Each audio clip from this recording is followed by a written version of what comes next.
इस डाउट्स में। और आपका क्वेश्चन है कि निम्नलिखित रासायनिक अभिक्रिया के लिए संतुलित समीकरण लिखिए। तो आइए लिखते हैं। सबसे पहले क्वेश्चन नंबर 1 में हमें हाइड्रोजन और क्लोरीन को मिला करके हाइड्रोजन क्लोराइड बनाना है।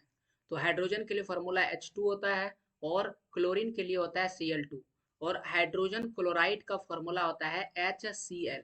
तो ये जो दो संख्या लिखे हैं, ये संख्या लिखे हैं संतुलित करने के लिए, क्योंकि इस और हाइड्रोजन की संख्या 2 थी और इस और क्लोरीन की संख्या 2 था, जबकि इस और हाइड्रोजन भी 1 था और क्लोरीन भी 1 था। तो जब मैंने इसे 2 से मल्टीप्लाई कर दिया तो हाइड्रोजन भी 2 हो गया और क्लोरीन भी 2 हो गया। तो इस और भी हाइड्रोजन 2 था और क्लोरीन 2 था, दोनों हो गया बराबर। इसे ही हम संतुलित रासायनिक समीकरण कहते हैं।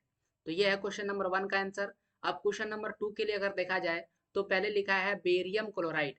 बेरियम क्लोराइड के लिए फॉर्मूला होगा BaCl2 और एल्यूमिनियम सल्फेट के लिए फॉर्मूला होगा Al2SO4 और बेरियम सल्फेट के लिए फॉर्मूला होगा BaSO4 और एल्यूमिनियम क्लोराइड के लिए फॉर्मूला होगा AlCl3। अब इसे संतुलित करने के लिए हम क्या करेंगे, इसे संतुलित करेंगे। तो संतुलित करने के लिए देखिए यहाँ पर संख्या 3 लिखा गया है और यहाँ पर क्या लिखा गया 2। अच्छा, यहाँ पर भी हमें 3 लिखना पड़ेगा।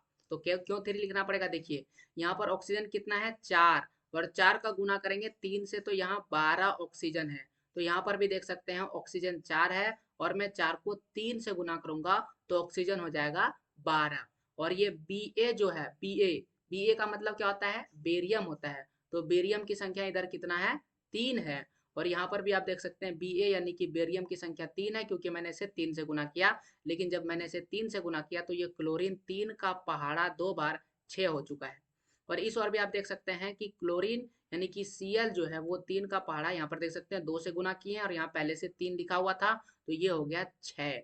और जो Al है यानी एल्यूमिनियम वह हो चुका है 2 और यहाँ पर एल्यूमिनियम 2 पहले से ही लिखा हुआ है। और सल्फर आप देख सकते हैं अकेला 1 है, नहीं 1 नहीं, यहाँ पर देख सकते हैं 1 है और इसको गुना करेंगे 3 से तो सल्फर हो जाएगा 3। और इस और भी आपका सल्फर कितना है 3 है क्योंकि मैंने इसे 3 से गुना किया तो सल्फर 3 हो गया। इस प्रकार से सब जो है आपस में संतुलित हो चुका है। तो ये हो गया संतुलित समीकरण। यहाँ पर 3 छूट गया था, 3 आपको लिख लेना है। तो ये हो गया संतुलित। संतुलित का मतलब होता है कि ये जो तीर आपको दिख रहा है, तीर के इस तरफ जितना है तीर के इस तरफ भी उतना ही होना चाहिए, जितना बाईं तरफ है दाईं तरफ भी उतना होगा, उसे ही हम संतुलित रासायनिक समीकरण कहते हैं। अब हम लोग तीसरा लेते हैं और तीसरे में क्या है, सोडियम को जल के साथ अभिक्रिया कराना है। सोडियम के लिए हम लोग Na लिखते हैं और जल का फॉर्मूला होता है H2O और जब इसका रिएक्शन कराएंगे तो हमें बनेगा सोडियम हाइड्रोक्साइड यानी NaOH और हाइड्रोजन बनेगा, हाइड्रोजन के लिए हम लोग लिखेंगे H2।